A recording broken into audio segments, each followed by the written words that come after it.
Danielle Marzejka was an 18-year-old woman navigating the challenges of young adulthood while managing a chronic medical condition. She lived with diabetes and was dependent on insulin to maintain her health, requiring regular blood glucose monitoring. Friends described her as someone who had endured a difficult childhood and home life but remained the most down-to-earth person they had ever met.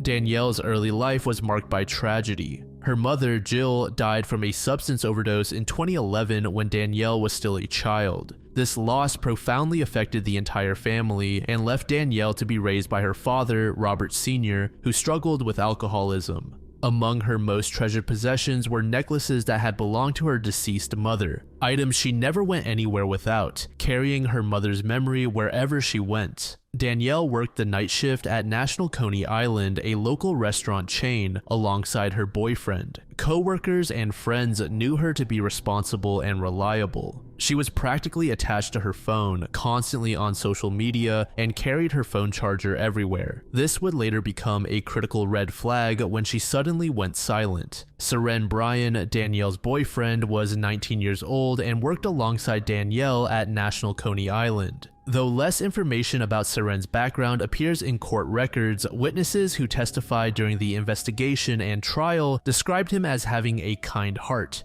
The young couple shared a bedroom in the mobile home rented by Danielle's father and worked the same shift so they could support each other. They relied on their friend and co-worker Crescinda Whaley for transportation to and from work since they did not have a vehicle of their own. At the time of the incident, the family's mobile home was at Rudgate Clinton Mobile Home Village, located near Grosbeck Highway and 16 Mile Road in Clinton Township, Michigan. In 2018, the mobile home consisted of 4 primary residents. This included Robert Sr., Danielle, Kevin, another one of Danielle's brothers, and Robert Jr., whom I will refer to as RJ. Although not primary residents, Seren often stayed with Danielle in her bedroom, and Kevin frequently brought over his girlfriend, Erin Funk. As you could probably imagine, the family's living situation was described as unstable and financially hard. Court records reveal that the family had a history of frequent moves due to evictions for failing to pay rent. In fact, by the time our case took place, the family had only been staying in the mobile home for a month. Robert Sr. worked doing paint jobs for a general contractor, and RJ worked with him most of the time. Kevin would occasionally join them when he needed money. The contractor allowed the family to use a white work van for jobs, though RJ also used it for personal purposes. According to family members and Robert's defense attorney, this was when RJ snapped.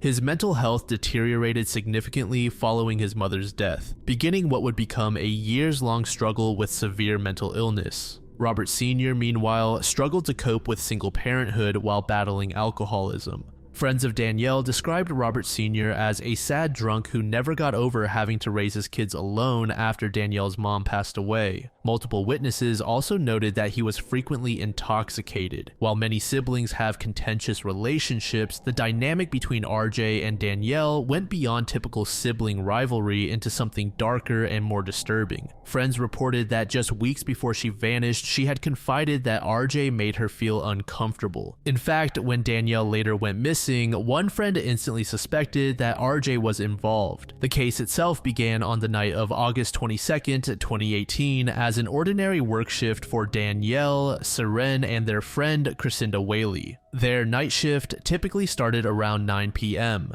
As the shift ended in the early morning hours of August 23rd, Whaley prepared to drive Danielle and Seren home as she had done many times before. At approximately 8 a.m., Whaley pulled up to the mobile home village and dropped the two off at their residence. As they exited her vehicle, Whaley noticed the white work van that the family used for painting jobs was parked outside the home. This observation, seemingly insignificant at the time, would later become an important detail in establishing who was present at the residence that morning. Danielle and Seren entered the home, looking forward to rest after a long shift. Inside, Robert Sr. was preparing to leave for work. According to his later statements to police, he said goodbye to Danielle before departing for his painting job at approximately 8:15 a.m. This casual farewell would become his final interaction with his daughter. RJ was also in the home that morning, but Kevin and his girlfriend had moved out the previous Sunday. What happened in the hours immediately following the couple's return remains known only to RJ himself, as he has never confessed or provided any statement about the events of that day.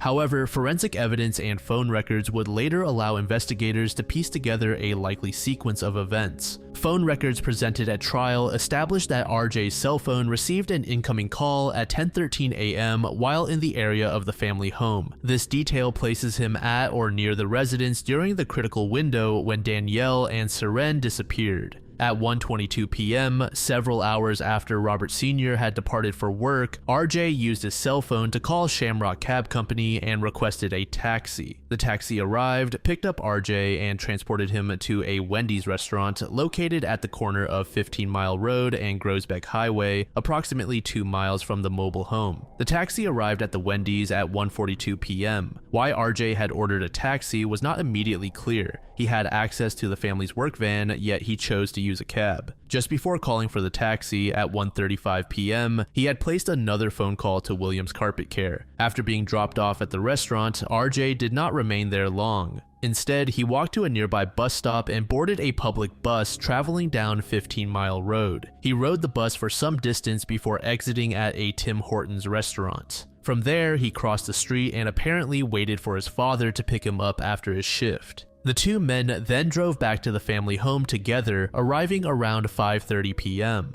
While RJ was traveling by taxi and bus across Clinton Township, Whaley was growing concerned about the evening's work schedule. She, Danielle, and Seren were all scheduled to work another night shift on August 23rd, and Whaley was supposed to drive them as usual. However, she was experiencing vehicle problems that could potentially derail their arrangement. Around 1 p.m. on August 23rd, Whaley attempted to contact Danielle via Facebook Messenger. In the message, she informed Danielle about the vehicle issues and said that she and her boyfriend were going to have to find another way to work. Whaley sent the message and waited for a response, but nothing came. This was unusual. Whaley knew Danielle's habits from working together and carpooling regularly. Danielle was perpetually attached to her phone. She was constantly on social media, checking messages, posting updates, and staying connected. The idea that Danielle would not respond to a message, especially one about getting to their scheduled work shift, was out of character. More troubling still, Facebook Messenger indicated that the message had not been received by Danielle's phone. This meant Danielle's phone was turned off, or at least not accessible. This was extraordinarily unusual. Her phone was her lifeline to her social circle, her connection to friends and co-workers, and for someone with diabetes, a potential emergency communication device. She would not voluntarily turn it off during daytime hours when people might need to reach her. As the afternoon progressed, Whaley continued trying to solve the car issue. At approximately 5 p.m., she sent another message to Danielle, informing her that she believed she had found alternative transportation to get them all to work that evening. Again, the message was not delivered. By 7 p.m., Whaley sent a third message explaining that the ride arrangement had fallen through and they would need to find another solution. This message, like the previous two, was not successfully delivered to Danielle's phone. More critically, Danielle and Seren did not appear at Whaley's residence or make any attempt to arrange alternative transportation on their own. And most alarmingly, they did not show up for their scheduled work shift that evening. This was the moment when concern transformed into genuine alarm. Danielle and Seren were responsible employees. They were not the type of people who would simply fail to show up for work without any communication whatsoever. Whaley was not the only person alarmed by Danielle's sudden disappearance from all forms of communication. Danielle's other friends began noticing her absence from social media. No one had any idea where they might be, and no one could reach them. By the afternoon of August 24th, now more than 24 hours since Danielle and Seren had been seen and nearly 36 hours since anyone had successfully communicated with them, Whaley decided she needed to take direct action. She decided to drive to Danielle's home to check on her in person. Whaley arrived at the mobile home around 5 p.m. When she knocked on the door, Robert Sr. greeted her. It was immediately apparent that he was intoxicated. When Whaley explained that she was looking for Danielle and asked to come inside, Robert Sr. initially refused to allow her entry into the home. This refusal struck Whaley as odd and concerning. She persisted, continuing to explain her concern and insisting that she needed to see whether Danielle was home. After several minutes of this back and forth, Robert Sr. finally relented. He opened the door and allowed Whaley to enter. Once inside, Whaley and Robert Sr. sat in the living room and talked for an extended period. RJ was present in the home during this conversation. Whaley observed him and noted that he appeared relaxed, showing no signs of anxiety or obvious distress. He did not insert himself into the conversation with his father and Whaley, instead remaining on the side, quiet and unengaged. His demeanor seemed unremarkable to Whaley at the time. He offered no information about where Danielle might be, nor did he express concern about her disappearance. From the living room, Whaley could see down the hallway toward the bedrooms. She excused herself from the conversation with Robert Sr. and walked to Danielle and Saren's bedroom to investigate for herself. When she entered the room, she found it empty.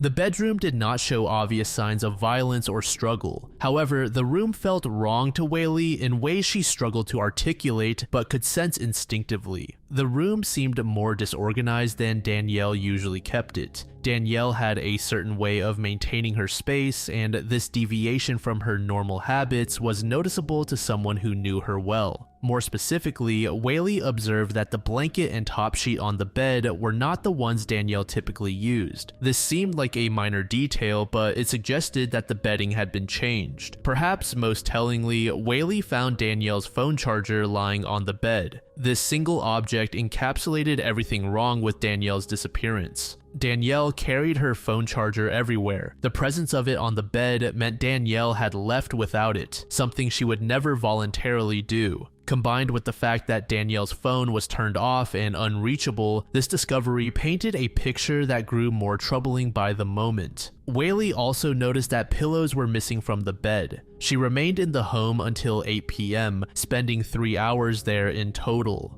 During this time, she used her phone to call several of Danielle's other friends, trying to determine if anyone had heard from her or her boyfriend, but they all shared that they had no idea where the couple was. At some point during Whaley's visit to the home, RJ left the residence. He departed in the white work van and didn't tell either his father or Whaley where he was headed. After exhausting her immediate options for finding Danielle, Whaley left to go to work at National Coney Island. However, her concern for her missing friend made it impossible to concentrate. She left work early and returned to the Marzejka residence around 5 a.m. on August 25th, determined to find her friends. When she arrived that day, she found Robert Sr. passed out from drinking. She woke him and the two engaged in what she later described as an argument about reporting Danielle and Saren as missing to the police. Whaley insisted this needed to be done immediately. Robert Sr., whether due to intoxication, denial, or other reasons, resisted the idea of involving police. Whaley persisted and told him they were going to go buy more liquor. Robert Sr., still intoxicated and eager for more alcohol, agreed to get into Whaley's vehicle. Once in the vehicle, however, Whaley drove not to a liquor store but directly to the police station. Once there, Whaley and Robert Sr. approached the desk to file a missing person report for Danielle.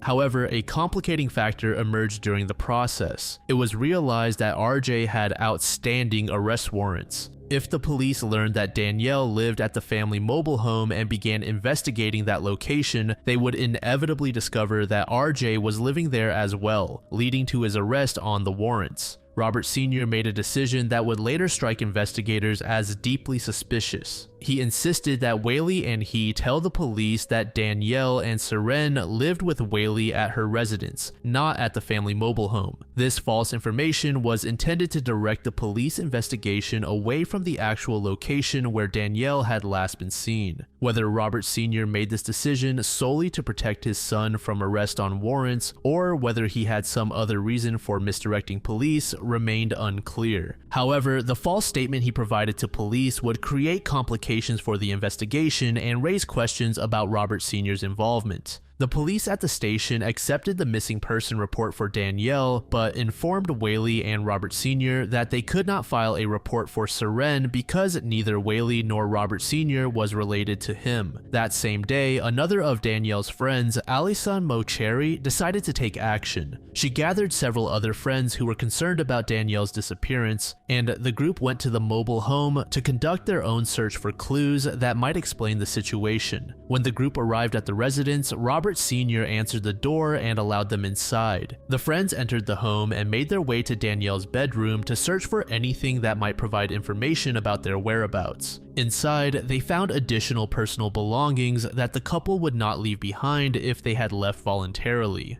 But the most significant discovery was a small amount of blood on the mattress, a detail that escaped Whaley's attention during her visit. After some discussion, the friends concluded that the stain was probably not a cause for immediate panic. They knew that Danielle had suffered a miscarriage several months earlier, and it was plausible that some staining from that traumatic event might still be visible on the mattress. This explanation, while perhaps not entirely convincing upon close examination, provided a more comfortable narrative than confronting the possibility that the stain represented evidence of violence. In the absence of other obvious signs of a struggle, the friends accepted the miscarriage explanation and did not report the stain to police as suspicious. In reality, as forensic investigators would later discover, the blood the friends observed was likely residue from the violent attacks that RJ's cleanup efforts had failed to completely eliminate. The mattress, like the walls and floor, had been subjected to cleanup attempts that removed visible blood but left trace evidence that would glow under forensic chemical testing. Allison, recognizing the significance of all the abandoned belongings, carefully gathered the duffel bag, laptop, purse, glucose meter, and Seren's wallet, setting them all on the bed. She then took a picture of them as documentation to be sent off to the police. By the evening of August 26th, Danielle and Seren had been missing for more than 3 full days. Friends had exhausted their immediate options for finding the missing couple.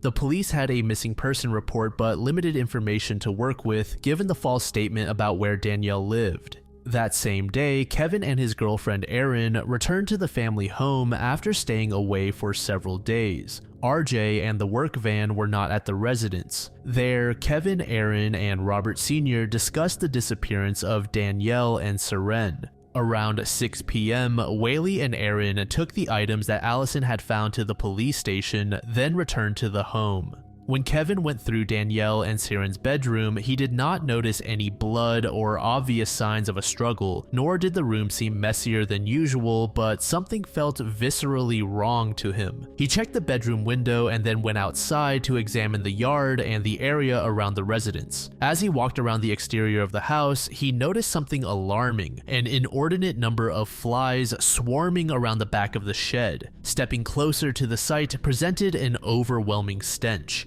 Kevin's heart began to race and he went back inside to retrieve the key to the shed from the kitchen, but the key was missing. However, the lock on the shed had originally come from a storage unit that Kevin and Erin shared, and Erin still had the spare key. Using the spare, Kevin alongside Robert Sr. and Whaley opened the shed. Immediately inside, blocking access to the interior, were a box spring and a lawnmower which Kevin removed. In the back of the shed were 2 large black plastic bags. Robert Sr. used a box cutter to slice open one of the bags, revealing a human leg. Everyone immediately backed away from the shed and called the police. When officers arrived, they decided to transport the plastic bags to the morgue with their contents undisturbed rather than inspect them at the scene. Dr. Mary Pietrangelo was assigned to perform the autopsies on both victims. When examining Seren's body, she found it in an advanced state of decomposition, consistent with having been deceased for approximately 3 to 4 days in the summer heat. His body was wrapped in an arrangement of plastic bags and restraints. There were 5 separate plastic bags that had been used to encase his body. 3 of these bags were wrapped specifically around his head and neck area. 1 plastic bag encased his lower body from approximately the waist down. Another bag covered his body from the waist up. In addition to the bags, there was duct tape that had been applied to his face. The tape covered his mouth and wrapped around to the back of his neck. Dr. Pietrangelo's analysis determined that the duct tape had originally been positioned over the nose as well as his mouth, completely sealing off both airways. However, during the decomposition process, the tape had slipped downward from the nose, though it remained firmly affixed to the mouth and face. On the back of his head, there were 3 lacerations. It was determined that the strikes had been inflicted while Seren was still alive and likely was surprise attacked. While the head injuries were severe, they were not the direct cause of death. Ultimately, it was concluded that the cause of death was suffocation. As for Danielle, she was restrained in a similar manner with multiple layers of bags. She too had duct tape wrapped across her face. When Danielle's head was examined for injuries, there was evidence of a savage beating. She had sustained 7 separate lacerations scattered across her scalp. In addition to the lacerations, Danielle had sustained several skull fractures. After careful examination, Pietrangelo concluded that she could not definitively determine whether Danielle had died from the skull fractures or from suffocation. Neither victim had any defensive wounds, and both were left in just a shirt and their underwear. While the autopsies were being conducted, investigators were carefully examining the shed where the bodies had been discovered. Inside the shed, positioned near the location of the bodies, Officer Stephen Vassilides found a plastic bag containing multiple items. The most significant item was a rubber hammer weighing 27 ounces. The hammer bore visible bloodstains on both the handle and the head. In addition to the hammer, the bag contained blood-stained pillows. These were the exact pillows that Whaley had noticed were absent when she visited the bedroom on August 24th. The presence of blood on the pillows indicated that they had been on the bed during the attacks and had absorbed blood spatter from the victim's head injuries.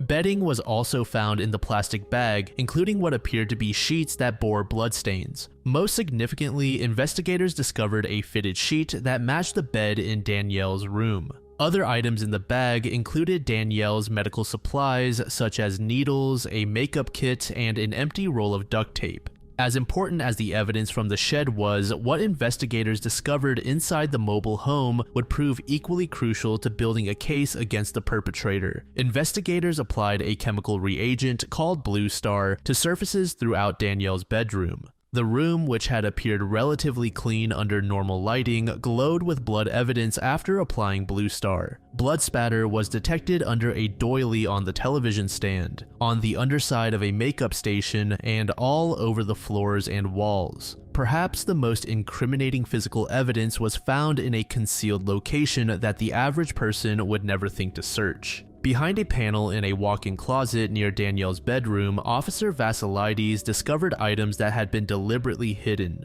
This space behind the wall panel was not easily accessible, but inside there was a roll of duct tape with a bloody fingerprint on it. Also hidden behind the panel were articles of clothing, such as a pair of pants with paint on them and a shirt. When these items were later shown in photographs to Kevin, he identified them as belonging to his brother RJ. The paint on the pants was consistent with the type of painting work that RJ did with his father. There were also various bloody towels and a cable box. After gathering all of the physical evidence from the shed and the home, they were transported to a forensic biologist named Ashley Motter. Motter's analysis of the rubber hammer yielded particularly damning results. The handle of the hammer contained DNA from 3 different individuals. 2 of these individuals were identified as Danielle and RJ. Given the context of the situation, it began to look as though RJ was the culprit who struck Danielle. As for the head of the hammer, DNA from both Danielle and Seren was present. The fingerprints from various other pieces of evidence were also linked to RJ. Even before this analysis was conducted, investigators were immediately interested in RJ as a potential suspect. He was conveniently absent from the home, and investigators quickly determined that only those who resided in the home had access to the locked shed. With Robert Sr. and Kevin accounted for, RJ was the only resident who was missing. Investigators began reconstructing Robert's movements and discovered his suspicious behavior in the hours and days following the murders.